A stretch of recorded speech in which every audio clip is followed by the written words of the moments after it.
Hi guys, I did my presentation on multiple sclerosis. My name is Troy Donato. And a couple quick facts I just want to give you about the disorder. It's very relevant in our society today. We have about 200,000 people that are diagnosed yearly with this disorder and about 200 people weekly. So, I mean, this disorder is very, you know, in the society that we live in today. You need to make sure that you can understand how to treat clients like this. What is multiple sclerosis? I have a definition here, but to be honest, it's much easier to view in a video form. So I have a video that we're going to watch. Not this one. Hold on 1 second, guys. Multiple sclerosis. Here it is. Multiple sclerosis, MS, is a disease that affects the central nervous system, the CNS, which consists of the brain, spinal cord, and optic nerves. Everything we do, whether it's taking a step, solving a problem, or simply breathing, relies on the proper functioning of the CNS. To understand how MS may impact the CNS, we must explore the disease at the cellular level. In the brain, millions of nerve cells called neurons continually send and receive signals. Each signal is a minute but necessary part of intricate CNS orchestrations that culminate in the actions, sensations, thoughts, and emotions that comprise the human experience. Normally, the path over which a nerve signal travels is protected by a type of insulation called the myelin sheath. This insulation is essential for nerve signals to reach their target. In MS, the myelin sheath is eroded, and the underlying wire-like nerve fiber is also damaged. This leads to a breakdown in the ability of the nerve cells to transmit signals. It is believed that the loss of myelin is the result of mistaken attacks by immune cells. Immune cells protect the body against foreign substances, such as bacteria and viruses. But in MS, something goes awry. Immune cells infiltrate the brain and spinal cord, seek out the myelin, and attack. As ongoing inflammation and tissue damage occurs, nerve signals are disrupted. This causes unpredictable symptoms that can range from numbness or tingling to blindness and paralysis. So that's basically a video of what exactly multiple sclerosis is. And the big thing I want you to see here is that this is a zoomed in picture of what exactly the neuron we were looking at is that there's these things around on the axon that are around the nerve fibers, and that's the myelin sheath. And the major purpose is communication here and to speed up a communication. Without this, we tend to have a struggle in communication or a halt. So the myelin sheath is really the important part of the neuron here. And we're going to see here what happens to the neuron.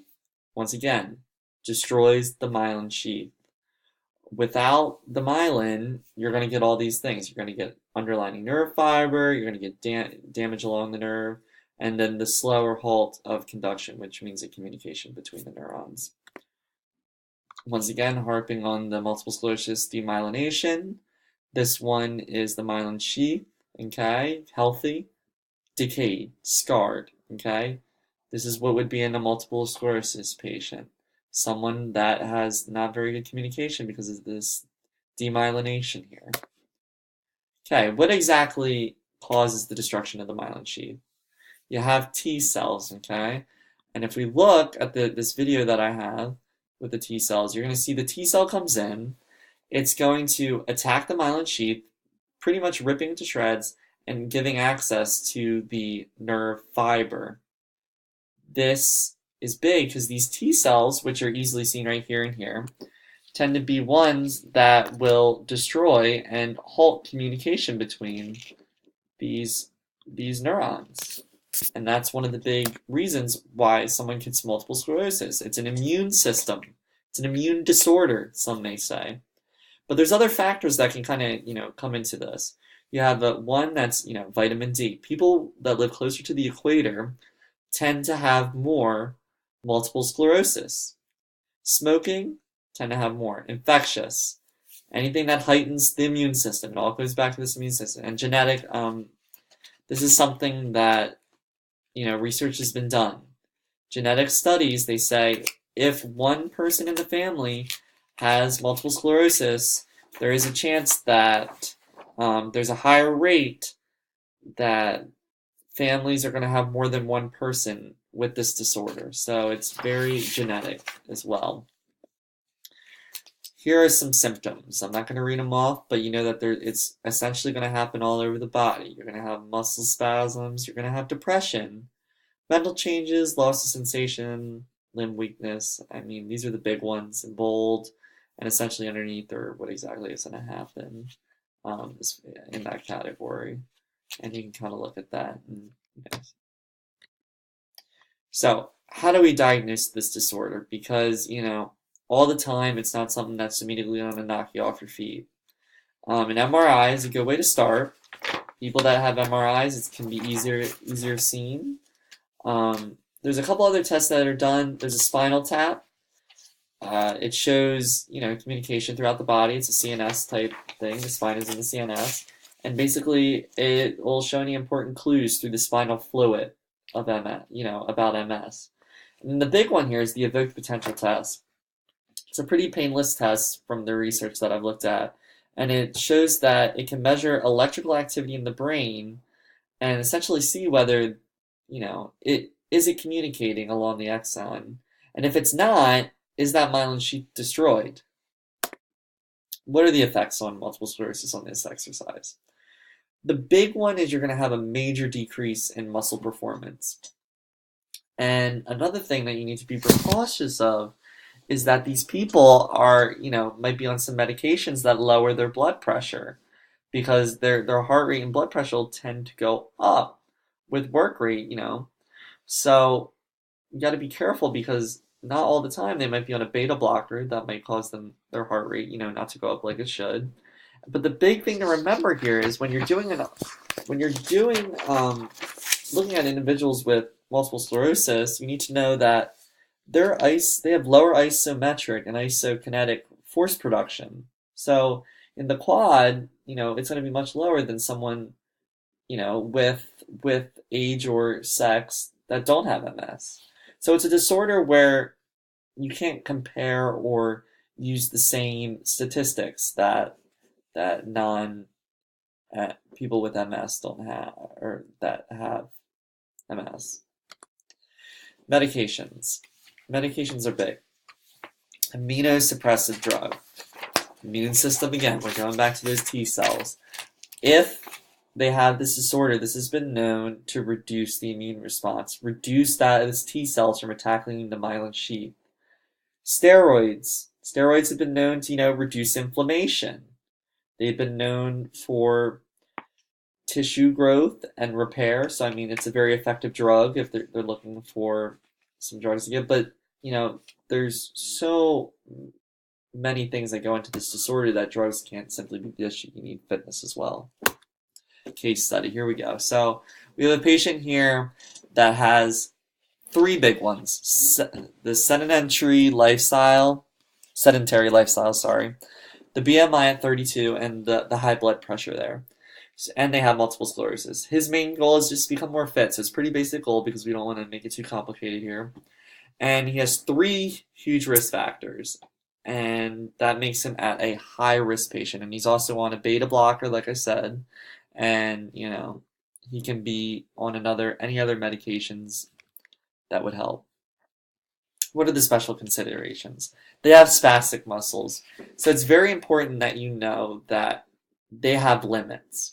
And if the muscle tightens up, then you are working the muscle too hard because it can. If you have if you have way too much time on the same muscle group, it will spaz. And then basically, you got to be careful of the medications. The medications might lower the heart rate, like I said before. They fatigue much quicker than a person without MS. They have heat sensitivity that you need to be aware of. And you got to make sure that they're taking fluids because some of the medications that they're on, you know, they forget sometimes to take fluid, especially when they're sedentary and they don't know that during fitness you need to have an increase in fluid intake. How do we test? How do we test a person with MS? Well, you have the isokinetic test there, which basically can test strength. And most of these are strength tests. 6 minute walk test is obviously aerobic. It's all what they can do. So you got to make sure you assess the client and see what level they're at and what tests they can take. So then we get into our exercise prescription. This is where it gets a little difficult. So you have aerobic for multiple sclerosis patients. You have about 3 to 5 days per week you want to have them going at about a 40 to 7 relative VO2 max. RPE, we want to keep it around 11 or 14. Now, this is good, important time. Time is always important with multiple sclerosis. You have an increase in exercise time to a minimum of about 10 minutes. Once they can do 10 minutes, you want to increase that intensity. You want to eventually progress to about 20 to 60, like someone without MS, what the average would be. Individuals with excessive fatigue, which could be, an MS patient, want to begin at a lower intensity and maybe do discontinuous exercise. So, do 5 minutes break, 5 minutes break. So, and you want to do running, cycling, swimming, whatever your client can handle. Next, we have our resistance training. About 2 days a week, 1 to 2 sets, 8 to 15 reps, strengthening weaker muscle groups or easily fatigued. And you want to make sure, once again, increase rest time. Always worry about that rest time for your client. 60 to 80% of the 1 RM. Okay? Focus on the large anti-gravity muscle groups. That's big. I'm sorry about that. Modified planks, wall squats, or bridges. Those are the important, a couple examples of things you could do with your client here. Flexibility. You want it about 5 to 7 days per week. Flexibility is extremely important for MS patients. 1 to 2 times a day. Very frequent here. Stretch to the point of feeling that tightness or mild discomfort. Time again. You want to hold that stretch for 30 to 60 seconds. And it's about 2 to 4 repetitions here. Flexibility's major component. Work on all those major muscle groups. So, we've been talking a lot about MS and fitness. Why do they do it? What are the benefits? Why would I have an MS patient, participate in any fitness? Basically, you're going to improve that cardiovascular fitness. You're going to improve the strength, which is a major thing with MS. Better bladder and bowel function. That's big too. You notice that in the symptoms that they have problems with that.